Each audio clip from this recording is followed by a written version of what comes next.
What's up guys? Welcome back to my channel. It is already the end of October, so you know what time it is. I make the exact same video at the end of every single month, and in this video today, we're gonna track all of my spending throughout the month of October. I always do this throughout the month, so I have a general idea of how much money I spent already. But for the purpose of this video, I went into my budget template in the October tab and I deleted all of the information so that we can do it together today. I'm gonna show you how I track an entire month's worth of spending in my budget template, and then we're gonna use that information to make a budget for November. I'll kind of talk through what I have coming up for the month of November and how I'm budgeting for that. Since it's November, we are getting into the holidays, which means it is a very spendy time for most people, so we'll talk about navigating that. And to finish off the video, I'm going to be giving you guys a net worth update, savings goals both for 2024 and how that's going, and then we're going to talk about some savings goals for 2025. And then finally, we're ending it today with credit cards in my wallet for 2025. I haven't talked about credit cards in any of these monthly money reset routine videos, but I am making some changes to the credit cards that I'm going to be spending on for 2025. So I'm going to talk about my strategy with that and what I'm doing for how I'm spending my money with my credit cards. These videos are always longer than I think they will be, so we're going to get right into it. Let's start with a recap of my October spending. I feel like this is the most fun part of these videos because I get to show you guys exactly how I track my spending and then obviously what the numbers end up to be. And I feel like it's cool that all in one video we get to kind of like take those numbers and then build a budget for the month moving forward, because obviously in order to have money left to like save and invest and all of that, you need a spread between your income and your expenses. You guys can get a really clear picture of like what my expenses are generally in a month and then what my income is and how we can allocate the rest of the money to hit my financial goals. If you're not familiar, this is the budget template that I use in all of my videos. I will link this in the description of this video. This is the 2024 version of the template. You can still totally use it. And also if you purchase this right now, you'll be added to my email list. So you'll automatically get a copy of the 2025 version of my template, which is coming out in November. So just by purchasing one time, it's $8.99 and you'll get access to this version of the template and then also the 2025 version of the template. This is the monthly budget planner tab. We're going to be using this to build our November budget, but we're going to go into the October tab, which I cleared out for you guys. And this is where we're going to track all of my October spending. I have this pulled up on one screen. I have my iPad here pulled up with all of my credit card transactions. So we're gonna go through my credit cards one by one and list out all of my transactions for the month of October. The first credit card that we're working through is my Capital One Venture X card. I do use this card for a lot of spending, so we're gonna track all of those transactions first.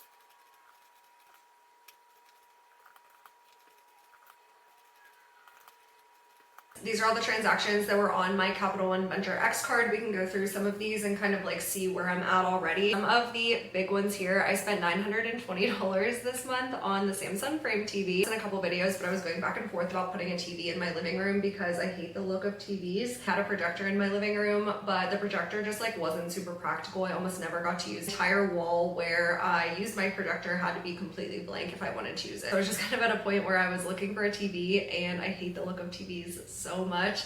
So I splurged and I got the TV that I actually wanted and I'm super excited about it. It looks amazing in my living room. It was super pricey. I paid again $920 and then also $70 to have someone hang it. But in my opinion, it was super worth it. Just as household and pet, I like to track everything just like in my monthly budget. I will be pulling money out of my fun money sinking fund to kind of cover some of this. We'll talk about that in kind of like the net worth update, like sinking fund savings section later on. Other than that, this month I had a lot of pet expenses.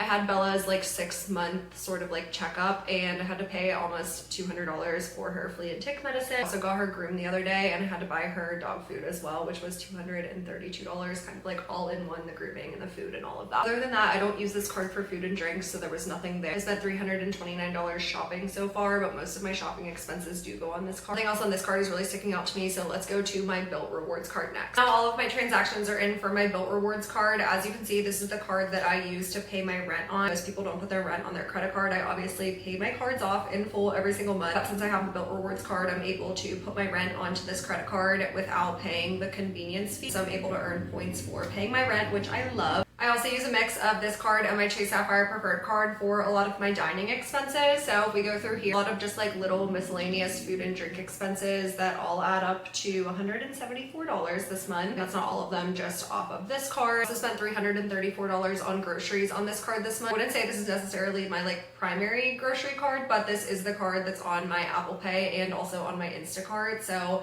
that does make up most of my grocery expenses this month. For the food and drink spend, this for the most part was when I was in Pittsburgh. I spent the first 7 days of this month in Pittsburgh seeing my friends and family. I had a lot of food and drink expenses then. And I also had a trip out to LA this month. I went to go see my boyfriend out there, so I had some like food and drink expense in the airport and things like that. This miscellaneous wants category is also largely Ubers on my trip, so that made that more expensive. I was definitely over budget there, but I rarely ever use this miscellaneous expense category in the needs summary for anything, so since that's still at 0, that kind of balances each other out. And now all of my Chase Sapphire Preferred expenses are in here as well. This was mainly just food and drinks. There were a lot of food and drink transactions this month because, like I said, I spent the first 7 days of the month in Pittsburgh going out and doing a lot, like going out to eat every day. I went to the Steelers game and we were out basically all day for that, so there's like some large transactions in there. So let's look at the totals for needs and wants. Under needs, nothing's really sticking out to me here. That is always $2,300 a month. I have that on auto pay. My utilities were a lot cheaper this month because my electric bill was only $55. Since it's cold now in Tennessee, I'm like really not running my AC that much. Groceries were pretty much right on budget at $367, so that was pretty good. I spent $111 this month, and that included my trip back from Pittsburgh to Nashville because I drove, so that was like more than I typically spend on gas. I never really hit this $150. Pet insurance is the same every month. My insurance went up a little bit, so I need to increase that from $85 to $96. I spend $24 a month on renter's insurance, and this $40 in the miscellaneous expense category is because I had to go to MedExpress this month. For food and drinks, I spent $522 there. It wasn't really that insane because most of those transactions were when I was traveling. $329 shopping this month. This was just like some random transactions throughout the month. There really wasn't anything big here. I spent $119 on fitness. That's for my gym membership here in Nashville. Someone used my ClassPass referral code this month, so I didn't have to pay for it, which was amazing. We already talked about the Samsung Frame TV, and we'll talk about pulling that money out of my savings account here in a little bit. My subscriptions, the big ones here are I pay for like a car wash subscription, I pay for Netflix. My salary, so the amount that hits my bank account every single month is $4,600. This is before I take any distributions from my business, so this is just like my base salary that I pay myself. As you can see here with my base salary, I'm negative $1,100 or almost $1,200 for the month, and that's definitely from buying the Samsung Frame TV, which I expected. If you've watched my videos before, I do take a distribution from my business bank account every single month, so I essentially pay myself more money than my base salary every month, and I wait until the end to do this. So I wait until I have tracked all of my transactions, and then I decide how much I'm going to pay myself. I usually do right around $3,000, but if I had like a high income month, I might pull a little bit more money out. The purpose of pulling more money out is essentially just to make the money work for me. So if I pull more money out, I can maybe like invest more that month or something like that. That's why I like to do it at the end of the month, because I think about it as money that I use toward my financial goals, not necessarily like, oh, I pulled more money out this month so I have more money to spend. I really try to like not let this increase my lifestyle or inflate my lifestyle. I really think about it as money that I use to pay off my financial goals. I am just going to pay myself the $3,000 again. So that distribution will be $3,000, and then that process just looks like me going into my business bank account and transferring the money into my personal checking account. And the final part of this process for the month of October, before we move on to November, looks like looking at my savings account, so my sinking fund, instead of just moving the money around and transferring money back into my checking to pay off my credit card if I need to do that, transferring money in here if I need to save more in some categories. We're gonna look at all of that. So if we go back to my budget, this cash flow summary here basically shows me like the leftover money that I have at the end of the month after my income, my distribution, and then all of my expenses. It'd be closer to $3,000, but since I bought the Samsung Frame TV, it's only $1,800. I want that money to come out of my fun money sinking fund, which I have about $900 sitting in here right now, which honestly works out pretty well because the Samsung Frame TV was right around $900. Throughout the year, I've had automatic transfers into all of these sinking funds, but since it's getting close to the end of the year and I'm going to be using some of this money, I canceled all of my automatic transactions. We can start moving the money around, and I'll tell you how I'm doing that. So looking at this $1,800, this is what we have to allocate toward my different savings and investing goals. Then my sinking funds, which we just looked at in my SoFi account, these are the 4 sinking funds. The only other 2 things here that I'm really working toward are my home down payment savings and my brokerage account investing. My monthly goal for my brokerage account investing is $1,500, and then my monthly goal for my home down payment savings is $500. So that's $2,000 outside of my sinking funds that I need need the money to allocate toward those goals. This fund money sinking fund, I essentially want to drain that because I just used all of the money that I have in there for the Samsung Frame TV. So we want to transfer that money. We're gonna transfer $900 out of there, so basically draining that account. And then I'll use that money to pay off the credit card that I bought the Samsung Frame TV on. And then looking at the rest of these sinking funds, I think these are in a pretty good spot. This holiday sinking fund I will be using in the next 2 months of the year because it is the holidays and I need to start buying Christmas presents. And I feel like $1,500 is probably good, looking at all of the people that I have to buy presents for. That fund, I like to keep the money in here to pay for a dog sitter when I go out of town. And then this travel sinking fund, I'm not gonna continue putting money into this at this time. I feel like $1,800 is kind of good, especially because I don't have like a big trip planned right now. I think I'm gonna pause on that right now, at least getting me through the holidays. And then I'll show you how I'm depositing the money for my home down payment savings. A Foyer savings account to save for my home down payment savings. Foyer is a first-time home buyer savings account. It's essentially a high yield savings account for first-time home buyers. So I'm saving in here. They have a ton of tools to help connect you with agents and lenders when you're ready to buy. They offer a match on your savings, which is really awesome. So I'm going to deposit the money in here, and it shows you how much you're earning in both the Foyer match and then also the interest earned after 1 year. So you can easily see how your money is working for you, which is awesome. And then you choose where it's coming out of. Home ownership is a big goal of mine over the next couple of years, so saving with Foyer has been super great. If you want to start saving for your home down payment, I have a referral for Foyer. I'll put that in the description of this video. We've gotten through my October spending. It's time to create my budget for November. If you've watched any of my videos, you know that I don't make a completely new budget at the beginning of every month. I think it's a complete waste of time. For the most part, our budgets aren't changing that much. We're just kind of like tweaking the numbers to fit what's coming up in the month. Our categories aren't really changing. We can totally tweak these numbers and it's fine. But I'll talk through my budget for the month of November. Nothing changing on the income side. My salary stays the same, and then this is sort of like the average distribution that I take. If my expenses are higher or the balance in my business bank account is getting a little bit too high, I will take out more, but generally it's around $3,000. Rent is always $2,300 a month. Utilities, I could probably bring this down to $100 a month because this month I only spent $85 since I'm not really using much electric anymore. Groceries, I'm gonna bring this up to $400, especially because I can bring gas down to $100 a month. I never spend more than $100 a month on gas. And groceries, I typically go over that $350 amount, so I want to give myself some wiggle room there. This is $94 now. Renter's insurance stays the same.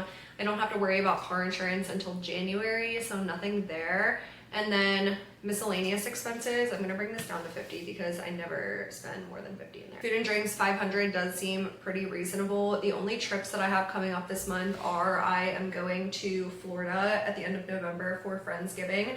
I decided I'm not going home for Thanksgiving this year, so the weekend before Thanksgiving, I'm gonna go visit my friend in Florida. We'll probably be cooking in a lot since we're doing Friendsgiving, but I still want to give myself a budget for food and drink. Shopping, I'm gonna leave at $400, especially because a lot of the shopping that I'll be doing this month will be for Christmas gifts, and for Christmas gifts, I'll be using my holiday sinking fund. I do feel like I shop for myself a decent amount around the holidays just because there's so many good sales. Let's bring this up to $500 just to give myself more wiggle room to shop the deals. Fitness, $170. Household and pet, I spent so much on Bella last month that I don't think I have any expenses for her this month. Miscellaneous ones, $100 is good, and $50 is good for subscription. For my savings goals and my investing goals, these I'm going to delete. Actually, I'm gonna leave pet fund at $200 because I do spend a good amount of money on pet sitting every month. But I'm pausing on these because it's the holidays, so I'll be pulling money out of my sinking funds for this. I don't really need to be contributing to vacations or fund money for the rest of the year. I will start those back up at the beginning of 2025. So that does leave me with $862. I think I'm going to increase this to $1,000 because saving for a home down payment is a really big goal of mine right now. The $362, I think I'm just gonna leave that and see how this month ends up with all of the holiday shopping and things like that. I don't exactly know what I need that money for, but this is always such a spendy time of year, so I'm gonna give myself a buffer for whatever I need it for. Literally my entire monthly budget process, that took 4 whole minutes. Don't spend a ton of time budgeting every month. I think it's way more effective to focus most of your energy on tracking your spending and seeing exactly where your money's actually going, because a budget is nothing more than a plan, and if you're not sticking to that plan, then it is totally a waste of your time.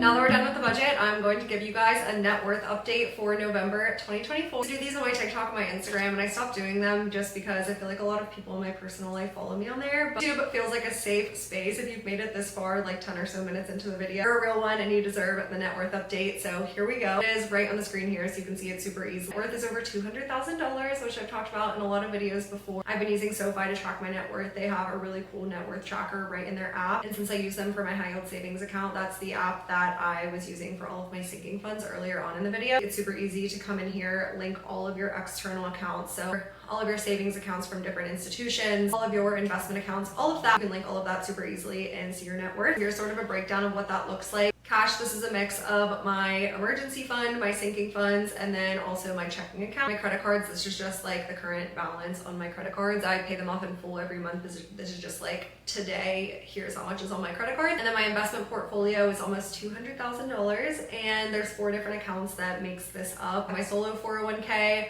my old 401k for my old employer, my Roth IRA, and my brokerage account. So I've been investing super heavily into my investment account, definitely creeping up, which I'm so happy to see. My goal is $200,000 by the end of the year, which I don't know if I'm going to hit, but that's my goal, and I would love to get even relatively close to that, which we're getting there. Ahead into 2025 and thinking through some of my financial goals for 2025, I feel like my big 2 saving and investing goals for 2025 are going to be both a home down payment and then also my brokerage account. I'm still going to be investing into my solo 401k. It's definitely important to save for retirement. I'm 25 and I have over 6 figures in my retirement account, which is so much for my age. I'm not one of those people that wants to like funnel every single dollar into a retirement account to have like millions and millions of dollars at the age of 65. Like, I want to live my life and enjoy my money throughout my entire life. So not pouring all of my money into retirement accounts and really beefing up my brokerage account investing will be important for me. Home down payment savings, I was talking about my 4-year savings account earlier on in this video. Home ownership is a super big goal of mine. I don't know if it's going to be in 2025, it might be in 2026, but the more that I can save for a home down payment, the better, because home down payments are crazy expensive. I would love to put 20% down on a home. I don't think that I would buy a home if I couldn't do 20%. So between a 20% home down payment and also closing costs, that's going to be very expensive. So definitely want to save for that. The 4-year savings account that I've been using has a bunch of tools that can help you figure out how much money you need to save, and then also how much you need to save every single month in order to hit your goal. For me, has been super helpful throughout 2024. I feel like the reason why home ownership is such a big goal for me is because my income is so volatile as a self-employed person, and I think when you have so much volatility in one area of your life, stability in another area of your life makes you feel a lot better, if that makes sense, or it balances each other out. Home ownership seems so stable for me because I know that my mortgage is never going to increase. Like, my rent is increasing every single year. So that is a big goal of mine as soon as I can purchase a home.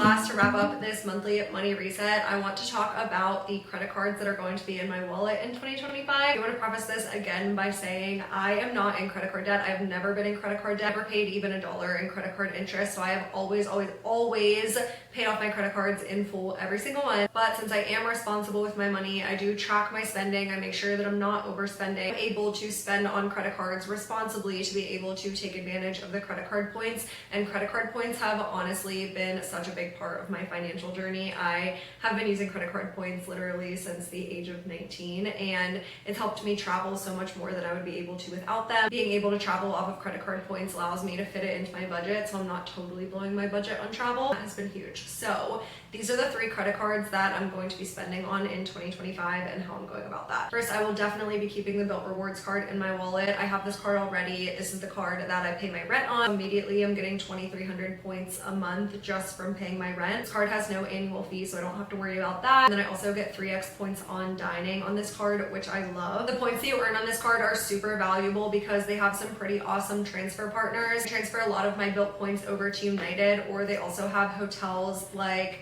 Hyatt and Marriott that I transfer to as well. Overall, this card is amazing. I love Built. I have so many amazing things to say about Built, so I'll be keeping this card in my wallet. Second card that will be going into my wallet is the Capital One Venture card. I currently have the Capital One Venture X card, which is the more premium version of the Venture card, and it has a $395 annual fee. I've had this card for 2 years, but I honestly just don't really think that I need the premium version anymore, so I'm going to be downgrading the Venture X to the Venture. The Venture only has a $95 annual fee, and for me, the big difference between the Venture X and the Venture is that The Venture X comes with airport lounge access, which I have taken good advantage of over the past couple of years, but just looking at 2025, I really don't think that I need airport lounge access that badly to spend $300 on it, quite frankly. The lounges in the US just like aren't very nice, and a lot of the airports that I travel to don't have lounges. So in 2024, I honestly don't think that I was able to take advantage of this enough to be able to justify the cost of the card. I absolutely love the Capital One Venture card because for $95,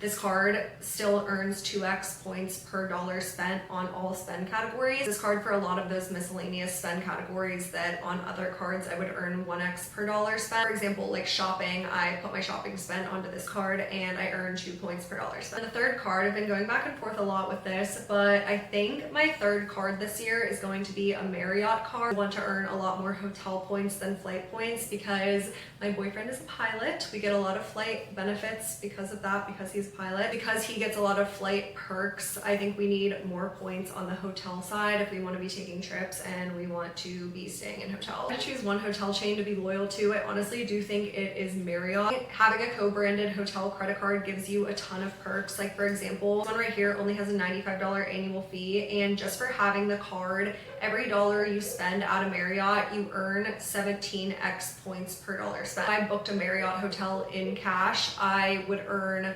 17 times points on that spend. $300 spent at a Marriott, that would be 300 times 17 points that you would earn. So I think this is going to be my credit card point strategy for 2025, to be able to earn a lot more points and not have to spend a ton of money on travel in 2025. And I think that brings us to the end of today's video. These are always my favorite YouTube videos to make because for one, it forces me to sit down for 30 minutes with my money every single month. But then two, I think it gives you guys a really good update on sort of like where I'm at with my spending, my budget, my net worth updates, all of that. So I hope you guys enjoyed this video. Leave all of your questions in the comments, but thanks for watching, and I would love it if you liked and subscribed to my channel.